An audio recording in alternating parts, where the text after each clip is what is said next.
Hello, everyone. Thank you so much for joining us. It's such a busy time of the year. We know that everyone's just crawling their way to the finish line now. The holidays are not far ahead. So we so appreciate you taking the time to join us. And if you're joining us on the catch up, thank you so much for watching. So we hope you're all well. It's not going to be long before you're able to shut the lids down and hopefully take some valued and well-deserved time for yourselves as well. So this webinar we do every year. Can you believe it? 2025 has just flown by. And there's been some amazing ThingLink improvements, lots of different use cases. So we're going to take some time to go through those today. But of course, I'm not on my own. No way am I on my own. We have the one and only, the most beautiful person, Claudia, joining us. Hello, Claudia. Hi, everyone. Thank you, Louise, for the introduction. That is always really thoughtful. So, guys, this evening, please get ready to celebrate a year of ThingLink, where there is innovation and immersive learning meets real life scenarios, inspiring students and educators to thrive, to achieve and stay motivated, which is the most important thing, motivation, and to be happy to learn. So I can't wait to show you guys everything that we put up with you and for you. Sorry, my English is leaving me as per usual, but anyway, you know the worry. Don't worry, Dr. Purdue has agreed, crawling to the finish line indeed. Yes. And Saif is joining us from Finland. Hello, Saif. We're delighted that you're going to be here. We've got Tammy joining us from Northern Utah. I love Utah. So beautiful. So please do say hello in the chat where you're from. And we love the engagement that we get on these webinars. And please do ask your questions. Join in with your thoughts, because they really do bring it to life for us as well, because we can share those on the screen as well. And it's not just us here, although we are in the front end of the studio, but in the backstage is Ivan. He is our most wonderful support manager, customer success. He writes all those fantastic support articles. We love Ivan. We know you do too. So if you've got any technical questions, you've got any account queries, anything at all, pop them in the chat, because Ivan is here to answer all of your questions. Now, we have also got a great deck for you. We love our decks. And in those slides are going to be lots of links. We're going to take a really quick look at all the things that we've been doing this year. We're also going to give you some sneaky peek what's coming on the roadmap next year, and it is very exciting. But not just that, we're also going to be thinking about some of the examples that we've seen, Claudia, and I know that you've got a cracker to share as well, haven't you? Yes, of course. Brilliant. Okay, let's get cracking on with the show. You will get the slides afterwards. You'll get an email from us, and it'll have the link to the replay, which is the same YouTube link. Oh, and I should say as well that there's 2 YouTube links, I think, because there's a new feature, which means you can watch it in portrait mode, and you can also watch it in landscape mode, depending on what device you are using to view this. So that's new for this webinar as well. Hello from Oxford. Hello, Madalena, joining us from Italy. Right, so just as we start, we'll recap a little bit about, of course, the backstory still stands. Ula's vision in creating ThingLink all of those years ago, which was learning was inherently interactive. And this is something that was the brainchild of Vygotsky way back when. And this has really lasted the test of time. And it's a thread that's kind of woven through ThingLink, which is about creating interactive assets, making everything around us interactive, but also enabling us to be like scientists. What happens if I press here? What happens if I go down this branch? And it's this theoretical underpinning that really sets ThingLink out from the rest, because it's really stood the test of time. So I always think that it's really nice to remind us, and here is my lovely 3D Vygotsky, which is embedded into my canvas that you're able to do. So as we move on then, of course, from Vygotsky, we need to just remind ourselves how far ThingLink's come since 2011, when it was developed by Ulla Maria Koivula when she was doing her PhD in education at the University of Helsinki. And that has enabled ThingLink to evolve. And we're now at this point where we are seeing AI being involved, but it's more as collaborative. It's a collaborative AI. It's not there to just whiz things up with no meaning. It's there to actually help us to refine and develop and save some time as well. And I can see that Amanda has joined us. Hi, Amanda. Thank you for joining us. And Dr. Purdue's zone of proximal development is coming back to you from your dissertation days. So if you click on the little hotspot there on the screen by the interface, it'll take you to an interactive version that's got lots of different examples of how ThingLink has evolved. But now, as I mentioned, we're at this point where we're thinking about XR, VR, spatial learning, and collaborative AI within ThingLink. But of course, you know, you've got the tech there, but what is it really going to do in making a difference? How is it really going to help you move from some of the learning materials that you've already got? And here is Ulla herself with a wonderful overview of what this. How can technology change learning for the better? So much of digital learning still relies on static slides and PDFs, and this leaves many learners behind. At ThingLink, we believe that digital learning should be more natural. It should be contextual and more engaging. It should be guided so that you won't be learning alone. And who will be creating these new learning experiences? You will, with AI-powered tools, faster than ever. We help you transform your ideas and existing materials into learning experiences that are more visual, memorable, accessible, and available in any language across multiple devices and platforms. Our mission is to make immersive and spatial learning easy, with tools that are simple, scalable, and affordable. Together, we can modernize digital learning. We can bring it back to real environments, connected to real situations, and most importantly, people. You have the vision, and now with ThingLink, you have the tools. I just love that. It's just such a great video, Ulla. It just sums up all of those things that we know and love about ThingLink. And that's been our message for 2025. And that is, we are bringing the real world to digital learning and digital learning to the real world. And that's so important at a time when people are worried about the disruption of AI and is everything going to be generated by AI, tutors, images, the world around us? And we want to say, no, it's okay, because, you know, we can make sure that the real world is still very much part of the experiences that you're creating for your learners. And I just really, really love that, Claudia. It really sings. And hi to Henrik from Poland. Thank you for joining us, Henrik. I think I know who that is. Henrik, you're amazing. Thank you so much for joining us. But Claudia, 2025, what a year.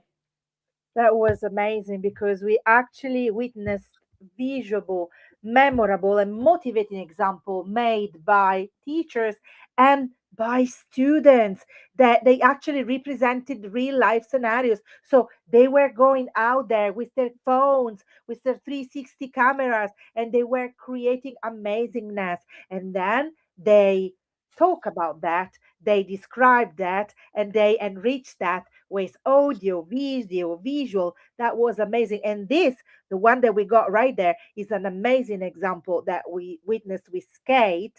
And that was just, apart from the fact that she lives in Nottingham, so hello, lovely. Plus, we saw this art exhibition that was just amazing. And we saw the potential of all these students that represented everything that they felt and they needed to say according to the different arts and statues that they were there. That was fantastic. Plus, there was an AR edition that gave an added value to the whole exhibition.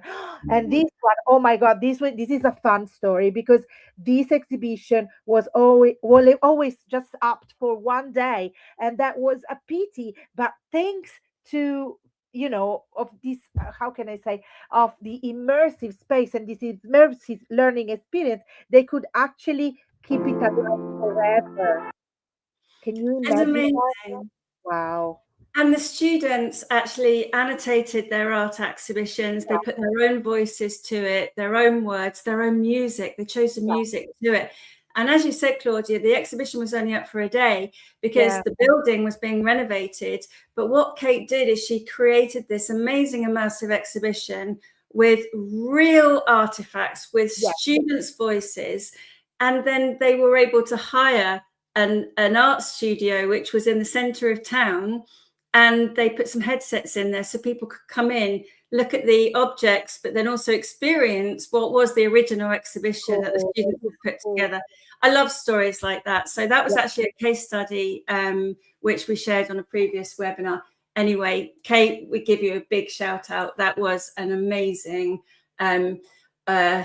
experience for everyone involved. And then I was thinking about this one as well, which I've just wanted to reiterate this importance of the authentic voice and real world media and context. And if you follow me on LinkedIn, you'll know about this, that we had this wonderful barista course, which was a scenario that was shot in the cafe.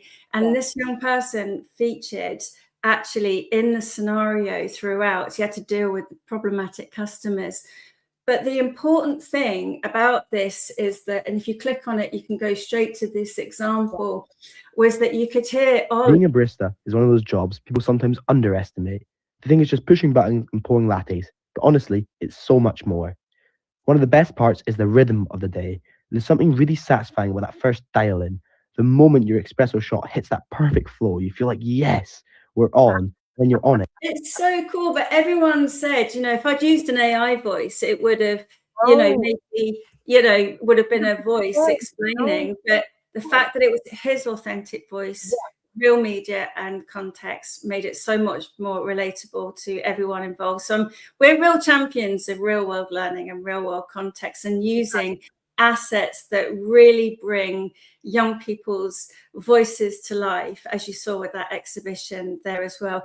Anyway, we must move on because I know that we've got a lot to get through. So, Claudia, what was your one thing that you noticed about ThingLink this year? Well, there is a lot going on with ThingLink this year. First thing, job number one, new site, a new, fresh, sleek design that feels modern, intuitive, and super engaging. Plus, let me tell you, spot on color coding. So love that. Love that.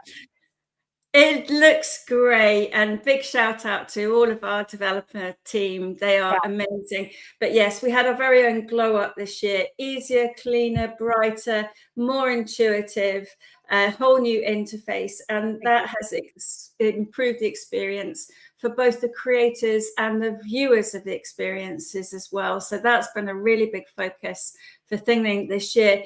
And I know that, Claudia, you've got a little example that you were just going to put live to show people some of the new features as well. I can switch that out and put yours on the screen there.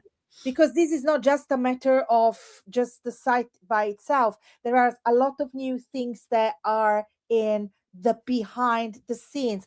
That is to say, first things first, tags. You can add tag. So you have 6 different ways of tagging your amazingness. But now you can choose. You can search in the bar. For example, if I type star, you can see that I find star straight away, and I can use color coding. So I can actually choose which star best suits with the color and the contrast, even for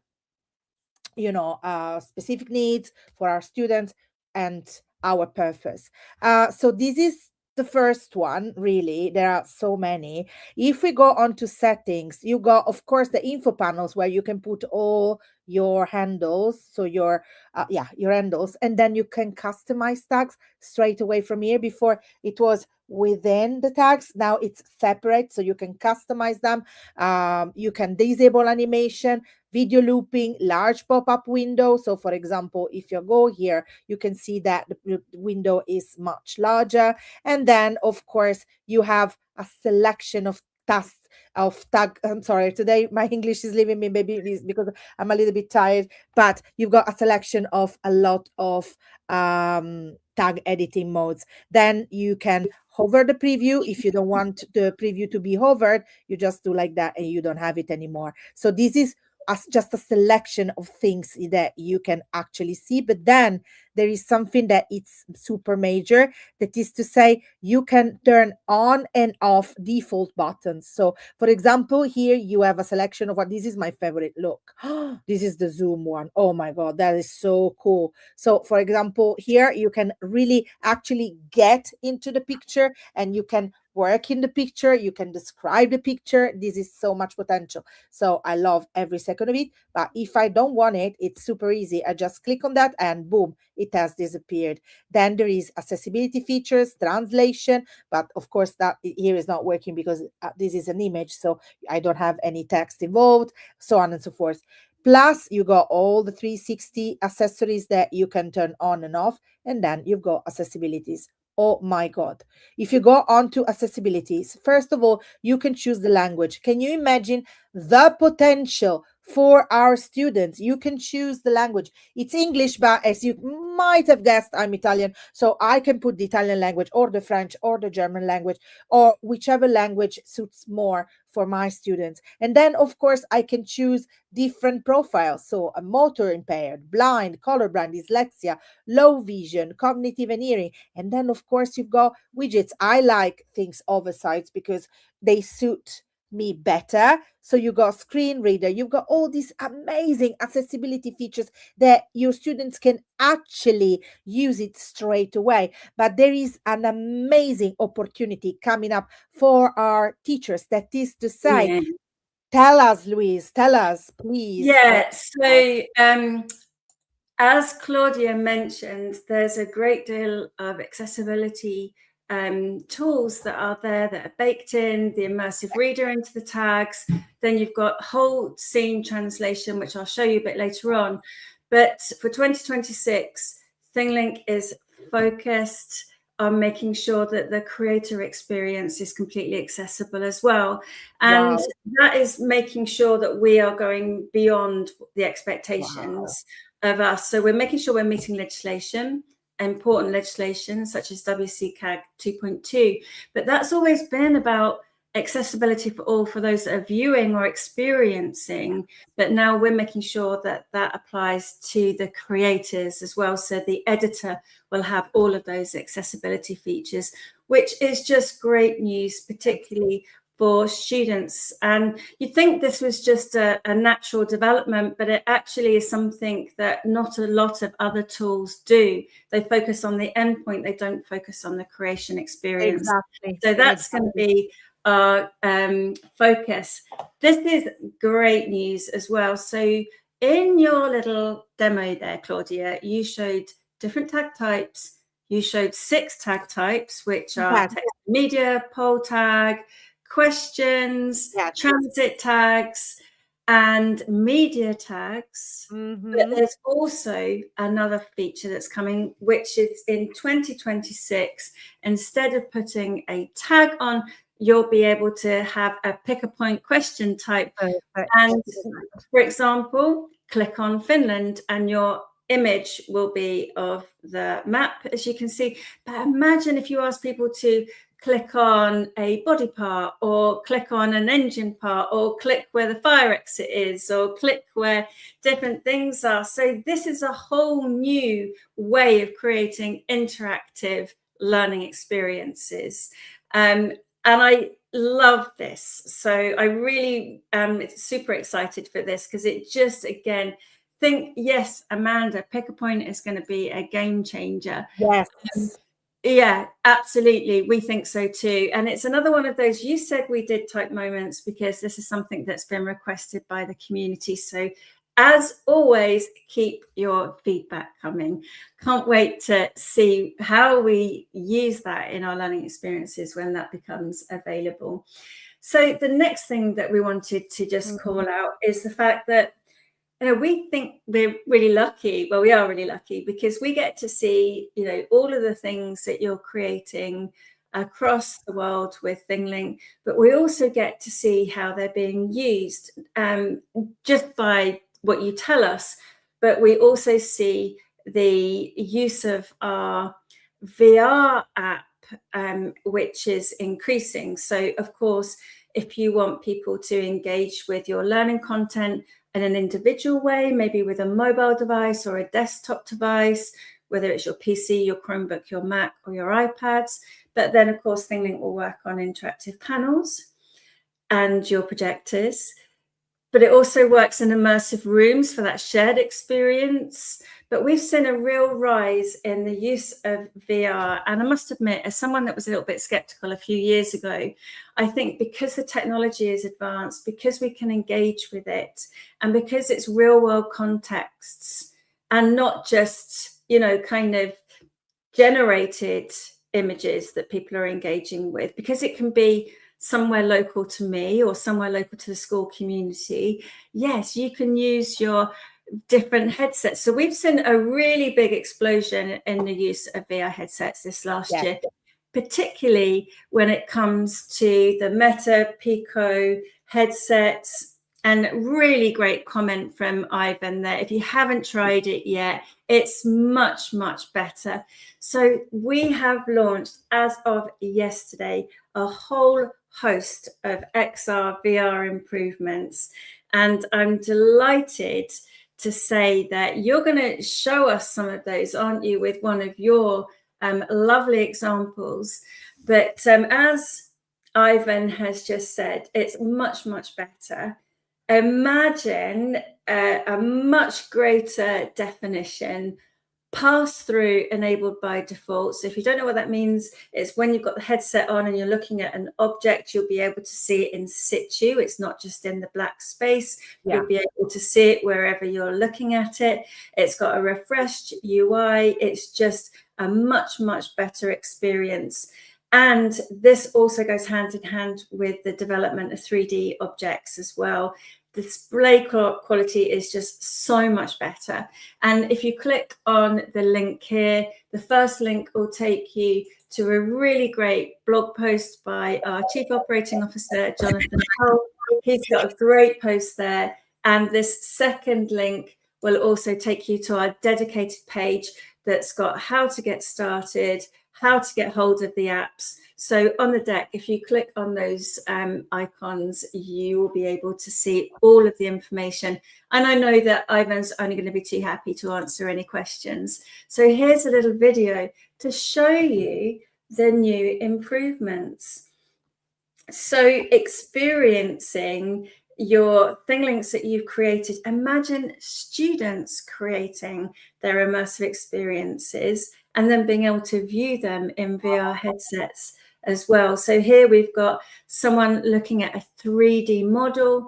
They're able to look at a video of what that looks like, but they're using that in pass-through. So they're actually looking at that in the kitchen. They're able to go in, see the tags as a task list. How great is that? So rather than clicking on each of the individual tags, they'll be able to see that panel there with the tags laid out for them. So this is going to be great for virtual training. And then, of course, you can organize all of your experiences into training modules and put them on your landing page as well. So you can have a dedicated landing page with all of those on. And don't forget, as we've just said, it's going to work across all of your devices as well. So we know that headsets are not right for everybody. So people might want to view it on a mobile device. They might want to view it on a iPad. They might want to view it on their Mac, Chromebook, or PC as well. So here's a great example of employee onboarding. I'm going to show you a great health one in a second, created by Andreas in our team, that shows you exactly how that looks. So I know, Claudia, you have created something, haven't you, to show people. And I should say that also you have been one of our ThingLink certified trainers for quite some time. And you created this wonderful character called Granny Susanna, who was a way of creating engaging immersive stories, and students could then decide what happened to Granny Susanna. But just so we can show you how good this is in the VR experience as well, do you want to just talk us through a little bit about Granny Susanna in VR, which you recorded yesterday with the new experience? Yeah, because what I did, basically, I took the story of Granny Susanna and I tried to use branch scenario, and just that is mind blowing. As a matter of fact, while I was like going live and recording that, I laughed because I saw Granny Susanna in my room, like in 3D, and she was just special. So this is a different way of creating immersive storytelling. So because I converted it into a scenario based, 3D was just another story. That was like I was in Granny's house. That was so cool, and I could clearly see that there were amazing upgrades in the scenario. And look, I could choose where to go. I could choose what to do, what to see, who to talk to. That was so cool. And of course, the added value of oh, there she is. The added value of the 3D object. Hello, my darlings. God. I am Granny Susanna. Oh my God. Some say I'm a keeper of secrets. Yeah, well, I was just Others call me a wanderer of that dreams. 3D within a branch scenario just allows students and teachers to to have a more fun and engaging experience, and of course a more motivating one. Please don't mind the mess that it's there because I'm messy. But anyway, so I loved every second of it, and yeah, and VR is just beyond. So yeah. It's really made a breakthrough this year, and I love this. I think it's Ivan that's put this in. The pass-through enables your learners to stay aware of their surroundings if needed as well, because it can be really confusing with the VR headset on, can't it? It may be disorientating for some people, but the pass-through enables you to view things in the real-world context, and it also enables people to stay aware, be a bit more grounded. So, yeah, no more falling over and knocking into things. Or head spinning. Oh my God, my head is spinning, and you're like, okay. Okay, so the next thing that we're going to do, and keep your questions coming as well, Ivan's doing a great job in answering those in the chat, is to think about the scenario-based learning developments as well. And a big shout out to Saif that was in the chat as well, and again to the development team, because there are some amazing new developments within our scenario builder. It is becoming quickly, the kind of main product within the ThingLink suite of tools. Of course, you've got the editor, and then you've also got a scenario-based learning tool that enables you to link all these together and create beautiful branching scenarios that, again, hark back to that scientist mode, where if you're thinking about skills development, it's not just imparting knowledge. People can actually make choices and see the impact of those choices in a safe environment. So that's been something that we've been really proud to work on. And the thing that I would love to show you, and I'm going to show you a little demo of it in action, is the new text block improvements. So up until fairly recently, the text block within Scenario Builder was actually, kind of like a plain sort of text block, but it's had this amazing overhaul. I was just finding the right tab there. So here I've got this troubleshoot the brew scenario, and here you can see that I've got a text block here. And if I click on the edit pen, you can see here that I can now add an image, suggest an image, and it will add an image in for me. Here I've got my original text, which was my learning outcomes. You've also got the ability to add in audio directly into that text block as well. And this is something that I think is going to be a real game changer as well. Yeah, Amanda, adding the image to the text block is going to look great, and audio. And what I did for this barista one is I went on to the BB Sound Effects. There are Pond 5, I think it is. There's lots of ways in which you can get free audio. Many places you can download. Canva's got great audio as well. We love all of these sites that we work with as well, App Smashing. So I was able to add those to my text block here, but you've also got text to speech as well. Oh my So God. if I click on the text to speech button here, you can see that that's my text. I can choose a single speaker. I can also choose multi-speakers, and that will be, two people having that kind of deep dive chat that you might have seen in Gemini and Notebook LM. Yeah. So here I'm going to generate the audio, which is going to align with my text. So again, you're bringing multimodality to that text block, and imagine that in a headset as well. You'll be able to click through your scenario, hear the audio, see the images.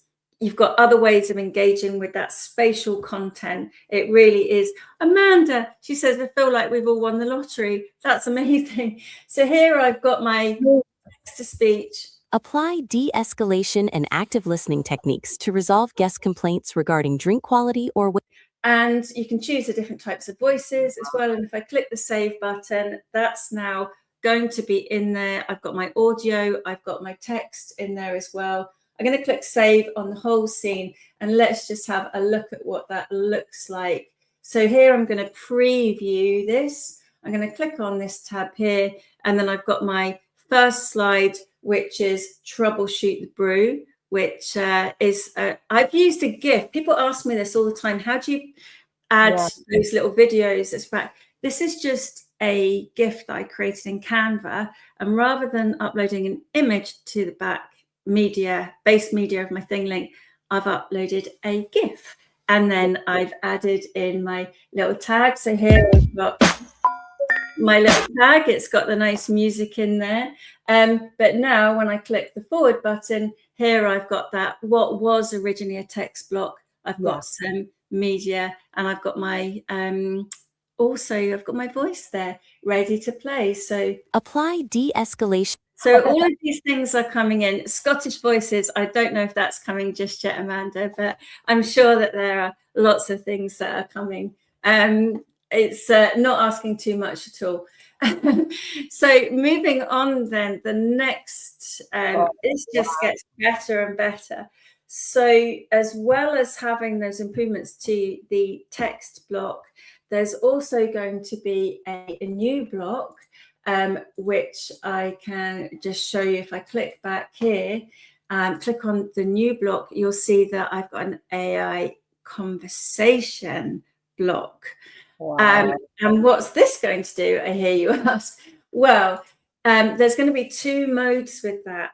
And imagine if we'll use the coffee scenario, or imagine that I was dealing with a patient or dealing with a vexatious customer complainant, you can have different modes. You've got tutor mode and simulation.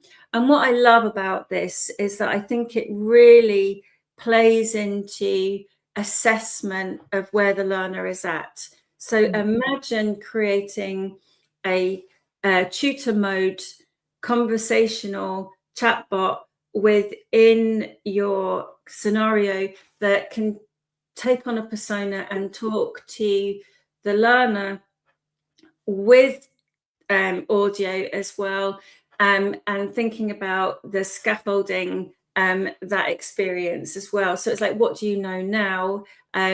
What's your impression of this? Or tell me what you know now. You know, you could build in that kind of baseline assessment, but you could put it in the end, which enables someone to have a reflective conversation about what they've learned as well. So tutor mode is coming. And then also simulation mode. So with the block that I've just shown you here, I'll just go back into it with the AI conversation. You can actually give it a prompt to act as a certain persona. So I might want it to be my angry customer who's going to leave the bar or the cafe. Sorry, that was wishful thinking. The cafe because the espresso machine is broken. But I'm sure you'll all be brimming with ideas about how this can work. So that is something that's going to be coming to in 2026. And here's a little video to show this in action. And this was created by Henry in the ThingLink team, of how he's put a simulation. We were going to have a dialogue button, but that's not going to be there now. It's just going to be the tutor or the simulation. And here's an example of that AI conversation, which will enable your learners to have those kind of frank exchanges and be able to test their own theories even further. Plus, it's like, if you don't understand a concept, you've got a tutor ready for you to deepen your knowledge and understanding on a topic, which is even major, because sometimes, you know, even if you're working into a flipped classroom mode, this is so helpful for both teachers and students, because maybe sometimes students don't want to lose their face, so they're not going to ask. Whereas like that, they can have a straight contact with a tutor that, of course, was pre-made by the teacher, and then go with the flow. That's so nice. So good. And then the next thing, and this is actually something that's already live now. We introduced this in the latter part of 2026, and that is the ability to create with AI. And this is a great example with teachers, again, collaborating with AI, where you've got the ability to upload a PDF, for example, and then transform that into an interactive and immersive experience. And this is created by Maria in our team. And here's a great example of it in action. So this is live now. You'll be able to go in and have a play with this, where you can upload your existing PDFs, your existing materials. And of course, if you're using slides, then, or you have used slides, you could download those as a PDF and then upload those into your scenario builder to give you that leg up. It's taking the heavy lifting out of all of the work for you, but it's not replacing it. It's about giving you that helping hand. And here's Maria suggests an image and then adding the text to speech in as well. You can even convert that into a ThingLink scene, and then using the companion AI there, you can generate images to go into that as well. And I think you can actually see this example in our library as well, which we can share with you. So that's some of the major improvements to Scenario Builder. But I think it's always important when we give you the opportunity to see these in action. And I really want to give a big shout out to Andreas and the Hof University, who have actually given us permission to share this example. And for me, this is one of the best examples of scenario builder that I have seen. And that is because it's a branching scenario, and it also combines real world images, real world contexts, but it also uses AI as that companion to help create some illustrations as well.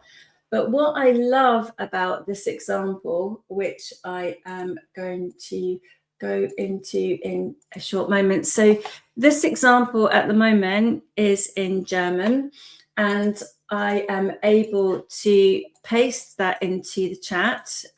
We'll make sure that you can get a copy of this as well. I'm sure it's going to feature in a lot of our case studies. And you can see at the moment that it's all in German. So here we've got examples of the learning objectives and the instructions. But you'll see at the bottom, I've got this translation button, and it's got 3 languages selected, but you can add more languages to this. And I'm just going to select English, and this will translate the entire scenario, all of the text within the scenario, all of the things that I've shown you, into the language of your choice. So this is all about understanding diabetes, and you're going to be immersed in the scenario as the character, whose name is Thomas, and he's 47. And as you go through the scenario, it sets you up to understand what's going on for him during the day. You can go into the kitchen, see that he eats a lot of white bread, and he also likes a biscuit or two. He does have a bit of fruit. And as you click through, you can reflect on your eating habits, and then you see that he develops some diabetic symptoms and learn about diabetes. And here we've got different types of type 1, type 2 diabetes. And as we go through, you can see he started to develop these symptoms. And then you can describe the symptoms that he's suggested. And it takes you through a whole experience that diagnoses his diabetes. And it also then goes through what happens in different scenarios.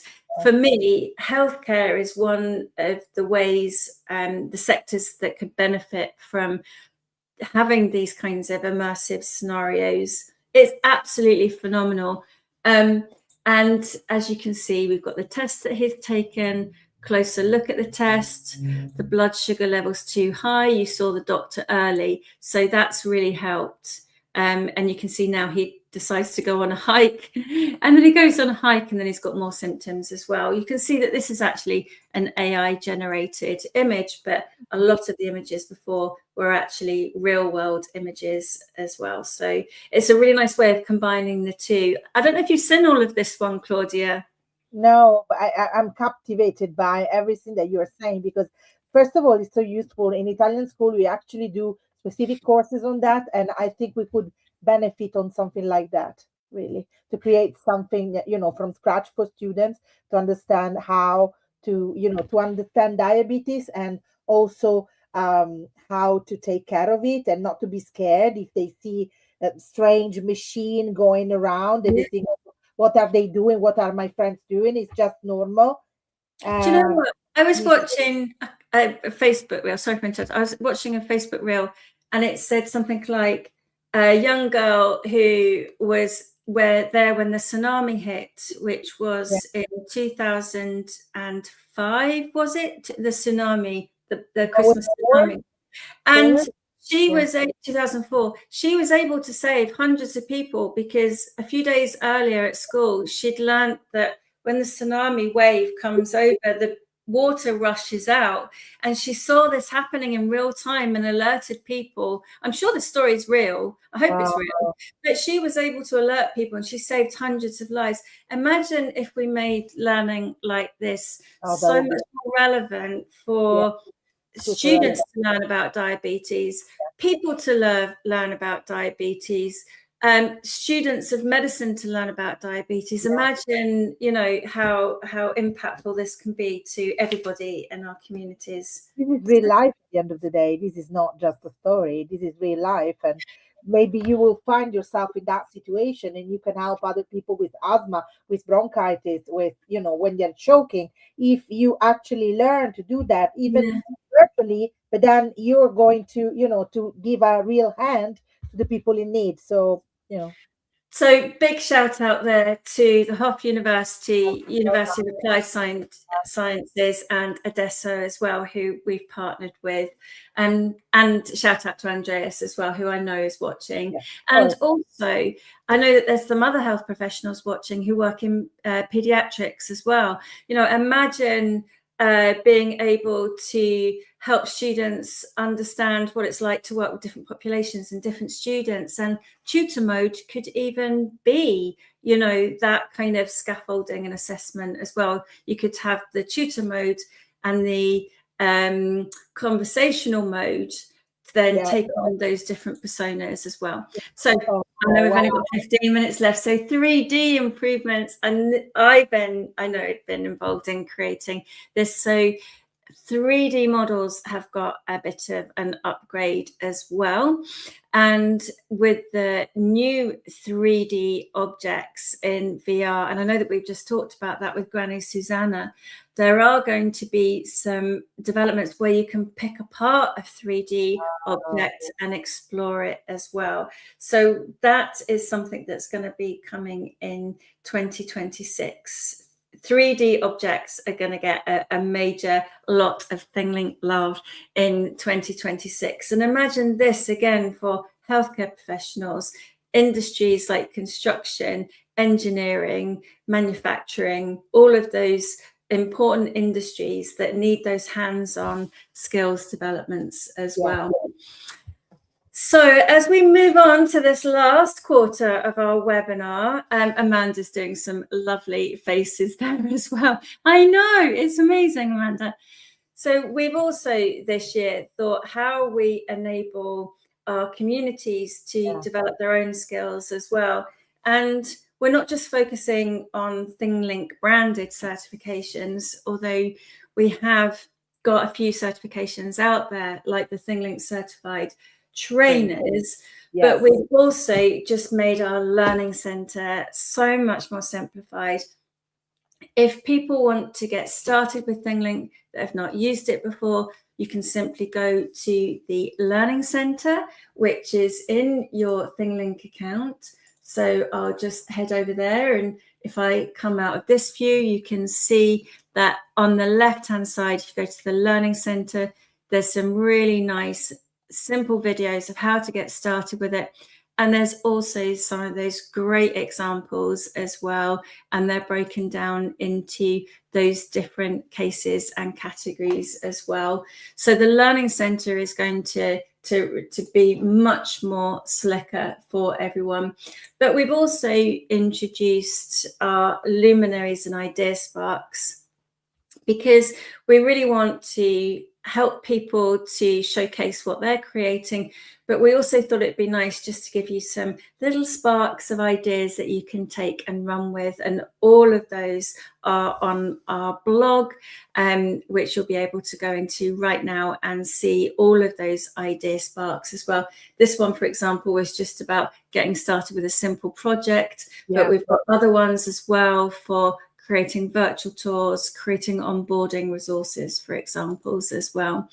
We do have our ThingLink Certified XR Expert course, which many of you have undertaken and got your certificate. And this is completely free, and you get a micro credential with it as well. And it's all about understanding exactly what XR is. So that's available through the Learning Center as well. So what's next? Well, in terms of learning, this is in production at the moment, which is a course purely on immersive learning, fundamentals and advanced. And there's 2 modules that you'll be able to go with. This will, again, be completely free. It's not a ThingLink qualification or certification. We're trying to focus more on the different types of learning and what we know ThingLink is a leader in, which is immersive learning. And the learning outcomes for this are about immersive learning, but we also, and I think this is quite a bold move, and I don't see anybody else doing this really, and that is we know that there are learning outcomes associated with the learning experience that you have. So we have designed this whole learning experience for you to have learning outcomes and what it's like to engage in learner-centered, accessible PD.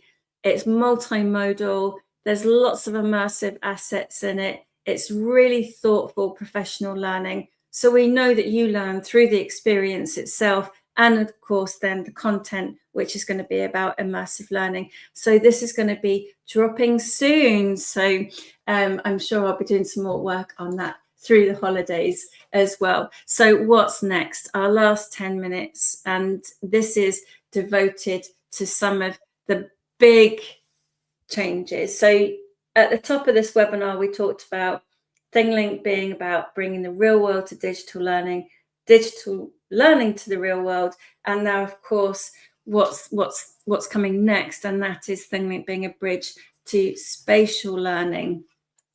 And what does that mean? You might have heard me talk about this a little bit on some of our other webinars and presentation, and that is the new ThingLink Capture app. So and it's only for iOS at the moment because it uses LiDAR scanning, but with your iOS device, which is great news for one-to-one iPad deployments, you might be able to use an iPhone, for example, and take a capture of a 3D object and then do all the things that we've seen in this webinar with it. Imagine taking captures of a 3D object as you build it. Can you imagine for STEM subjects building a bridge as you design it, and you can take different 3D captures of it? I think that's going to be phenomenal. And then the next stage of that will not just be capturing objects, but it'll be capturing spaces as well. So where you can take your 360 image with your Pano to 360 tool within ThingLink, imagine being able to take a 3D capture of the space. And then, of course, we are proud to say that this will be able to be edited and viewed and captured within Apple Vision Pro as well. So this is where you'll be able to enhance physical objects with the digital information. It's all about annotating those objects with those hotspots and layering of information, and then viewing that with the Apple Vision Pro and placing those 3D models in the real world contexts. And then moving on from that, you'll be able to view these as shared spaces with multiple users who can simultaneously view and interact with the same spatial content in that physical environment. So this is what's coming down the road. I hope I've got everyone super excited. Amanda's, wait, what? I'm going to be using this all over the place. So that's a little slice of what's coming next. And here it is in action. And it's Andreas who has put this together so you can see it in action. And here he's capturing that 3D model with his iPhone, and then using this within the Apple Vision Pro. You can hear some pause. My dog's decided that she's had enough sitting under my desk. Great job, Andreas. There we've got the different tags showing in different paths through. As Ivan said, if you're interested in early access, then please do reach out. I know a number of universities are investing in Apple Vision Pro, and Apple Vision Pro has got lots of developments coming in the future as well. So thank you to Andreas for that wonderful look at what's coming next. So I think we've rattled through our 2025 developments and improvements, and I would love to ask Santa for an Apple Vision Pro.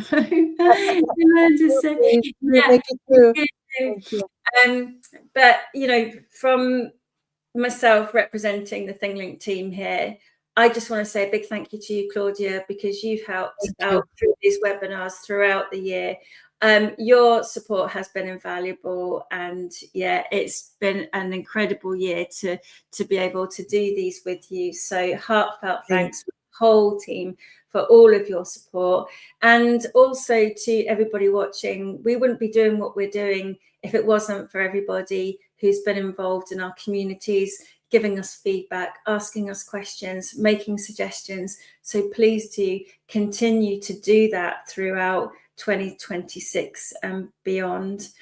And also, oh, that's quite funny. Ivan's just put, who knows what kind of grant project Santa has now? Yes, maybe there will be grant projects. But also, you know, I know that the holidays are not always a happy time for everyone. So if you are looking forward to your holidays, we hope you have a wonderful time. If you're dreading them, we hope you find some space to be safe and take care of yourself and other people as well.